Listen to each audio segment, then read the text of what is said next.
The regret of pain বাংলাদেশে বললে কোনো ঝামেলা হয় না, কারণ রিগ্রেটই তো নাই কারো।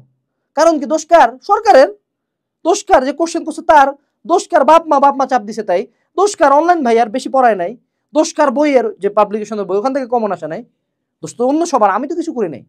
আমি যে প্রতিদিন পড়ার কথা সেটা আমি পড়িনি, এটা আমার দোষ না তো। আমি যে ঘন্টার পর ঘন্টা ফোন চালাইছি এটা আমার দোষ না। আমি যে কোচিং এর নাম করে ডেটিং এ যেতাম এটাও আমার দোষ না। আমি ঢাকায় এসে কোচিং না করে ঘুরে বেড়াইতাম এটাও আমার দোষ না।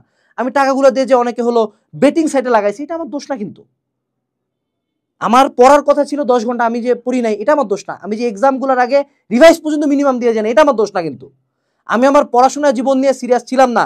আমি একটা পরজীবী রক্তচোষা যে বাপ মায়ের রক্ত ঘাম করা টাকা দিয়ে ঢাকায় পড়তে আসছে এবং আমি পড়ি নাই, এটা তো আমার দোষ না। দোষ কার? সরকারের। দোষ কার? কোচিং এর। প্রবলেমটা দেখছো তোমার মধ্যে কোথায়? তুমি কখনো আসলে রিগ্রেটের পেন পাবা না, টু বি অনেস্ট। বাট রিগ্রেটের পেনের একটা মজা আছে, you can never run from it. অর্থাৎ পেইনটা কেমন জানো?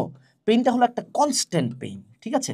অর্থাৎ তুমি কনস্ট্যান্টলি মানুষকে দোষ দিতে থাকবা, but deep down inside your subconscious mind knows তুমি এই দোষটা করছো, you have done that shit, তুমি এটার জন্য দায়ী, তুমি এই পাপটা করছো। কেউ না জানো, তুমি তো জানো দোষটা তোমার। তাহসানের মতো গান গায়ে বলতে হবে, ঠিক আছে? কেউ না জানুক তুমি তো জানো দোষটা তোমার। বাস্তবতা এটাই।